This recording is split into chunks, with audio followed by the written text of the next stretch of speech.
জানেন আপনি যখন মারা যাবেন মুনকার নকির আসার আগে আরেকটা ফেরেশতা কবরে আসবে, যার নাম রুমন।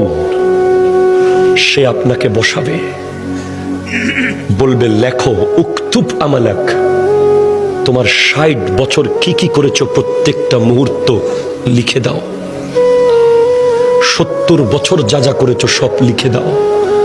৯০ বছর যা যা করেছো সব লিখে দাও।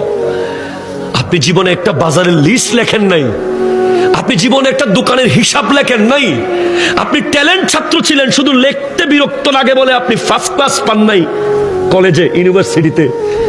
আপনাকে ৬০ বছরের লেখা লিখতে হবে। প্রশ্ন করবেন, এই ফেরেশতা কালি কোথায় পাবো এত? বলবে মুখের থুতুকে কালি বানাও। কলম কোথায় পাবো? হাতের আঙ্গুলকে কলম বানাও। কাগজ কোথায় পাবো? গায়ের কাফনকে কাগজ বানাও। লিখে দিতে হবে। নামাজ পড়েছেন, কলম চলবে দ্রুত।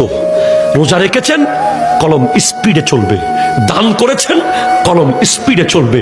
মা বাবার খিদমত করেছেন, কলম দ্রুত চলবে। সুদ খেয়েছেন, কলম চলবে না। ঘুষ খেয়েছেন, কলম চলবে না। জুলুম করেছেন, কলম চলবে না। মিথ্যা বলেছেন, কলম চলবে না। নাটক দেখেছেন, কলম চলবে না। বাটপারি করেছেন, কলম চলবে না। নামাজ পড়েন নাই, কলম চলবে না।